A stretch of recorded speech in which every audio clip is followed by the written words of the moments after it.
Thank you very much, Mr. Speaker. And it's important that we have the opportunity to rise today and speak about a very important issue that I know all of us are hearing from our constituencies, and that's affordability and affordability crisis, and certainly no more so acute than with food. I'd also like to say, Mr. Speaker, that I'll be splitting my time with the honourable member from Middlesex London. Speaker, the Prime Minister said he proclaimed to Canadians almost on his first day after the election that Canadians should judge me by the price of food at the grocery store shelves. These were his words, his promise, therefore it is his failure. But it is the same old Liberals. In fact, his predecessor, Justin Trudeau, in October 2023, also made a very similar proclamation. He said he will stabilize food prices by Thanksgiving. In fact, the now current finance minister said exactly the same thing. He said, and I quote, "I have secured initial commitments from the top 5 grocers to take concrete actions to stabilize food prices in Canada, and we'll see that by Thanksgiving." None of those things happened. In fact, since that proclamation and the proclamation of the new Prime Minister, food prices are up more than 6%. And in August, food inflation surpassed overall inflation by 84%. And just since August, food prices are up 3.5%. Same old Liberals, same old promises, same old broken promises, another bait and switch by these Liberals. In fact, Canadians have gotten exactly what they voted for. Now Canadians are facing a crisis that hits them where it hurts them the most, and their ability to feed their families. Families across Canada are being squeezed at the grocery store and housing costs and rent when they try to heat and house themselves, and certainly at the grocery store. But just as they did with the previous Liberal government and this Liberal government, all they can say is excuses. Well, this is a global recession. This is out of our control. This is happening everywhere else around the world. But that just simply isn't true. When the last Liberal Prime Minister made the same promise only a couple of years ago, at that time, food inflation in Canada was rising 37% higher in Canada than it was in the United States. Well, in fact, it's now worse. Under the new Prime Minister, food inflation in Canada is 50% higher than it is in the United States. Now, he can't blame retaliatory tariffs for the higher costs on produce and food in Canada, because the Prime Minister is elbows down. He quietly removed the retaliatory tariffs during the election and then further removed additional ones earlier this summer. So this profession of being this international businessman who's going to get deals done, elbows up, I'm going to fight for Canadians, has quickly and quietly been elbows down.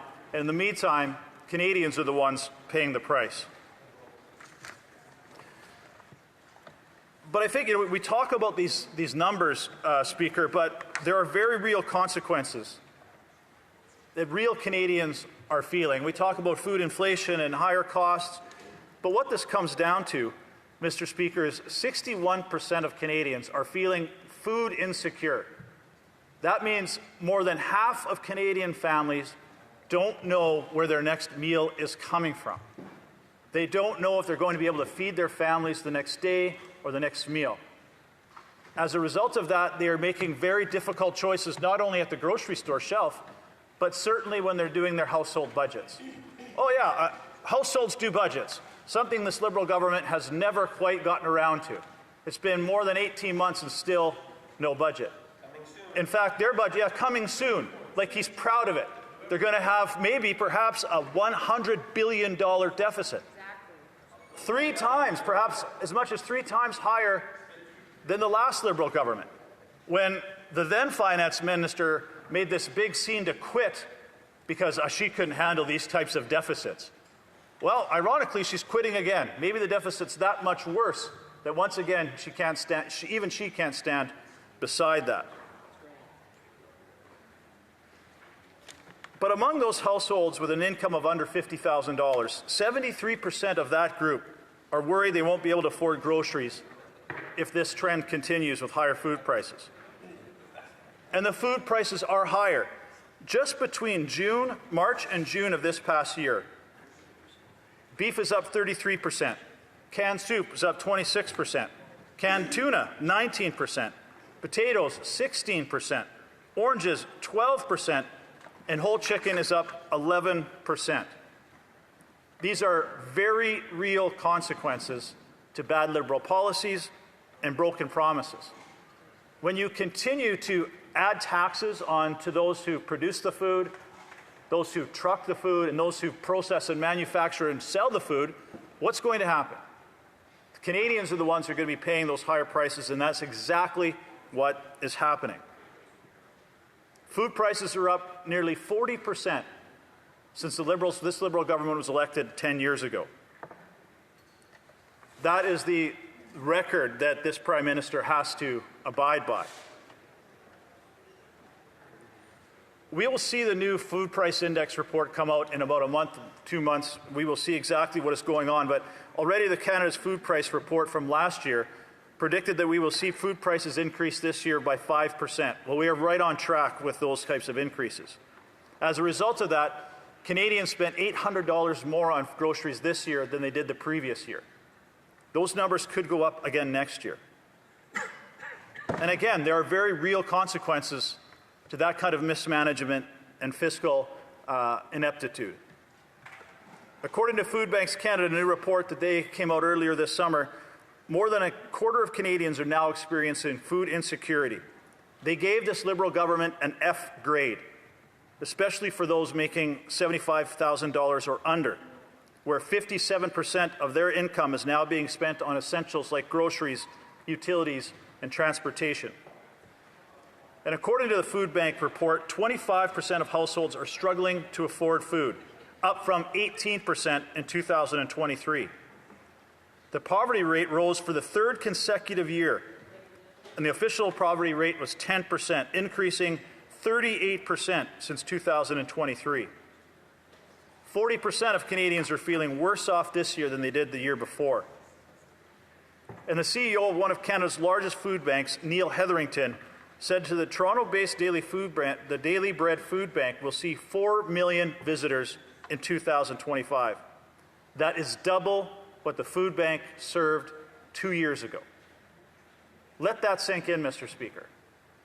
As a result of the affordability crisis caused by Liberal fiscal mismanagement, 4 million Canadians are using food banks, and that is only in the Daily Bread Food Bank in the Toronto and the GT area. That does not include food banks right across this country. BC Food Banks reported that they'll be seeing more than 225,000 monthly visits, up 15% since 2023. About 1/3 of BC Food Bank users are children, which accounts for more than 70,000 visits.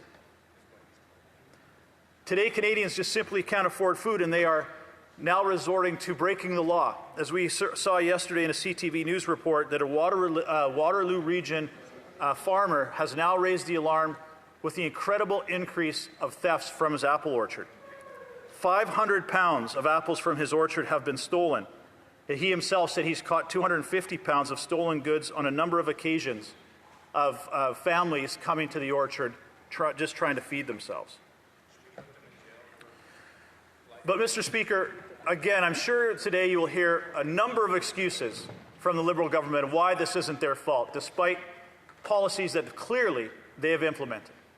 A tariff on fertilizer impacting Canadian farmers, an industrial carbon tax, taxes on manufacturing and food production. All of these things are having an impact.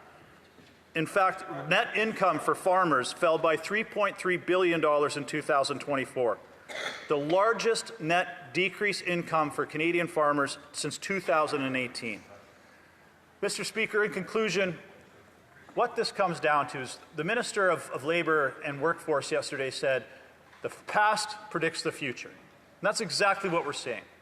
This Prime Minister promised Canadians he'd be judged by prices at the grocery store.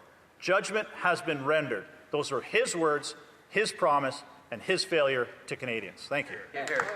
Questions and comments? Question et commentaire. The Parliamentary Secretary to the Minister of Industry. Thank you, Mr. Speaker. The colleague from the other side talked a lot about fiscal mismanagement. I wonder if you could inform this House, if he knows, what is Canada's net debt to GDP ratio? Good question. Honourable member for Foothills. I like it when the Liberals try and protect themselves with numbers that they can fudge at any time.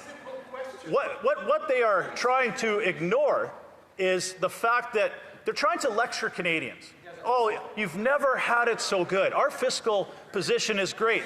I would ask that Liberal member to go to the grocery stores in his constituency and just talk to Canadians, talk to his constituents, and tell them, you've never had it so good. Don't worry about beef going up 33%, apples 24%, coffee 22%. See what his response is. Questions and comments? Questions et commentaires. L'honorable. The Honourable Bloc Québécois Deputy Whip. Thank you, Mr. Speaker. I thank the member for Foothills for his speech this morning. I respect this colleague. I have great respect for him. He is a very intelligent, articulate colleague with whom we can always have constructive conversations in committee. But I'm a bit disappointed this morning. Now, the speech was 95% good, but then there were slogans about carbon taxes, and I thought we had moved past that. Mr. Speaker, I remember opposition days with this same colleague, who of course I appreciate, and I remember asking him, listen, the carbon tax has no impact on grocery prices, only 0.01%, and he would reply, no, the carbon tax is driving up the price of everything. There's no more carbon tax. So why haven't grocery costs come down in English Canada, Mr. Speaker? Can you explain that? It's just slogans. Thank you very much, Mr. Speaker. And I, too, certainly respect my colleague from the Bloc and his passion for Canadian agriculture. Food prices haven't come down because the Liberals haven't eliminated all the taxes that they put on food production. Yes, they eliminated the consumer carbon tax, and you are very welcome on the work that we did to force the Liberal government to do that. There's no way they would have eliminated that tax if it wasn't the pressure put on by the Conservatives. But to my Bloc colleague, they have not removed the industrial carbon tax. They are moving ahead with the P2 plastics ban. They are moving ahead with front-of-pack labeling.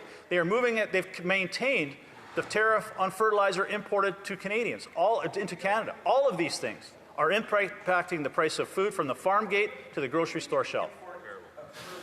Questions and comments? Question et commentaire. The Honourable member for Cariboo, Prince George. Thank you, Mr. Speaker. Thank you to our honourable colleague. He's done an incredible job on this file. Absolutely. And all the while he's doing his intervention, the Liberals are heckling and laughing at the situation as he's rattling off numbers of Canadians that are desperate, that can't afford to put food on their tables. As a matter of fact, food insecurity, as he mentioned, is up 128%.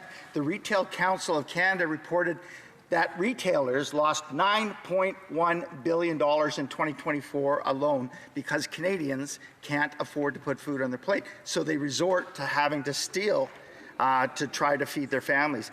Mr. Speaker, through you, I want to ask our honourable colleague, why does he think the Liberals still continue that they know best, the tone-deaf response when Canadians are really suffering under this government? Good question. Member for Foothills. Yeah, thanks to my colleague from Cariboo, Prince George. It's a great question. And the let-them-eat-cake attitude from the Liberals is what's frustrating Canadians.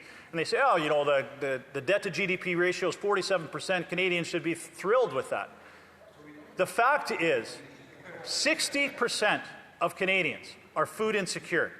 60% of Canadian families don't know where their next meal is coming from.